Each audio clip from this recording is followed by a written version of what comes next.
জয় বসুধানন্দনৰ জয় জয় জয়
সেনাপতি দেৱসিংহ মহাৰাজ অচেৰে কুশলে মোৰ ৰাজ্যৰ প্ৰজাগণ কোনোবাই কৰে নেকি বিদ্ৰোহৰ আচৰণ মহাৰাজ পৃথিৱীত নাই কোনো এনে শক্তি যিয়ে কৰিব পাৰে আপোনাৰ বিৰুদ্ধাচৰণ সন্তুষ্ট হলো তোমাৰ কথা শুনি তোমাৰ বলতে মই বলিয়ান সেনাপতি মহাৰাজ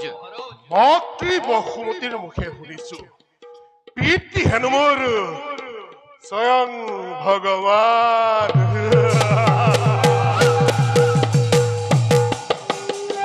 অন্ধকাৰৰ মাজত বিষ্ণুৰ ৰূপত হেনো মোৰেই জন্ম জানো মহাৰাজ আৰু সেই কাৰণ দৰ্শাবলৈকে ইন্দ্ৰকে ধৰি সকলো দেৱগণক দেৱতা অন্ধকাৰ পোতাহত মই ৰাখিছো মনত পৰিলে মোৰ সেই অতীতৰ কথা তাৰ প্ৰতি হিৰে হিৰে তেজ মোৰ হৈ প্ৰবাহিত জাৰস বুলি দেৱতাই আমাক কৰে দেৱতা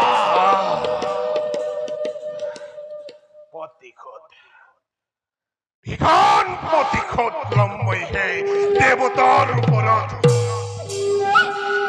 এইবাৰ মাতৃ ঋণ কৰিব লাগিব পৰিশোধ যোৱা সেনাপতি মাতি অনা মোৰ মাতৃ দেৱীক ভাল মহাৰাজ দেৱতাৰ সন্মুখত ৰাখি মাতৃৰ ঋণ আমি আজি কৰিম পৰিশোধ হওয়া ৰাজমাতা এই দিশে আহিব লাগিছে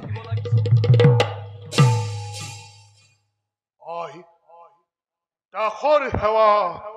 গ্ৰহণ কৰক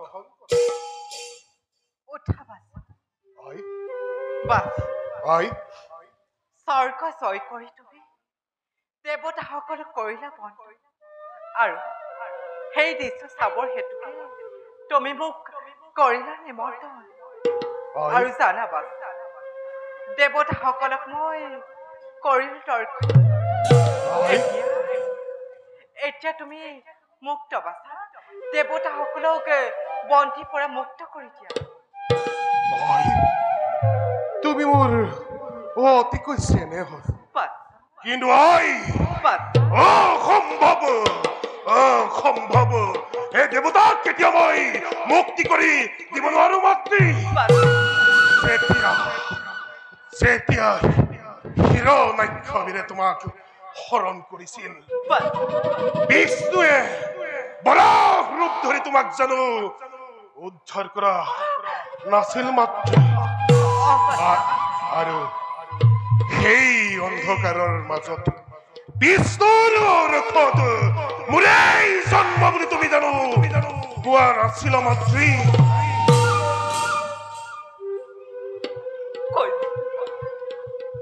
কৈছিলো বাট প্ৰভু বিষ্ণুক স্বামী ৰূপে পাই মোৰ এই কলুষিত জীৱন কৰিলো পবিত্ৰ মাতৃ যি দেৱতাই নাৰীৰ সতীত্ব হৰণ কৰে এনে দেৱতাক মই কেতিয়াও ক্ষমা কৰিব নোৱাৰো মাতৃ আহাই বাট সিংহাখন লোৱা হেৰাৱতী মহাৰাজ লৈ অহা দেৱতাগণক মাতৃৰ শুশ্ৰূষাৰ বাবে নাই নাই নাই নাই বাচ্চা তেনে কাৰ্য কদাপিতো নকৰিবা তুমি নাৰী নাৰী মই তাতকৈ তোমাৰ মাতৃ মই দেৱতা ৰঞ্জিত তাতে মোৰ মনৰ কামনা হ'ল পূৰ্ণ মাতৃ হৈ তোমাক মই কৰিছো অনুৰোধ যে দেৱতাক কৰা তুমি বন্দীমুক্ত নাই ভাবিছিলো কিদৰে মাতৃ মই ঋণ কৰিম পৰিশোধ কিন্তু মাতৃ মই দেৱতাক কেতিয়াও মুক্তি কৰি দিব নোৱাৰো মাতৃ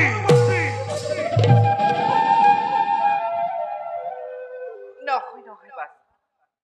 তুমি স্বৰ্গস্থ কৰিলা তাতে দেৱতাৰ লাঞ্ছনা ইয়াতে তোমাৰ ঋণ হ'ল পৰিশোধে বাছ যোৱাৰ আগত মই তোমাক পুনৰ কৰিছো অনুৰোধ মাতৃ হিচাপে দেৱতাক তুমি কৰা বন্দীমুক্ত মাতৃ বাছ দেৱতাক কৰা তুমি বন্দীমুক্ত নাই মই এতিয়া আহিলো বাছা মাতৃ সেনাপতি মহাৰাজ শুনিলানে মাতৃয়ে কি কৈ গল নাৰী সঁচাকৈ উদাৰ হঠাৎ পাহৰি যায় অন্তৰৰ দুখ বেদনা ব'লা আমিও যাওঁ নিজ কৰ্তব্যত সৌ অগ্ৰসৰ মহাৰাজ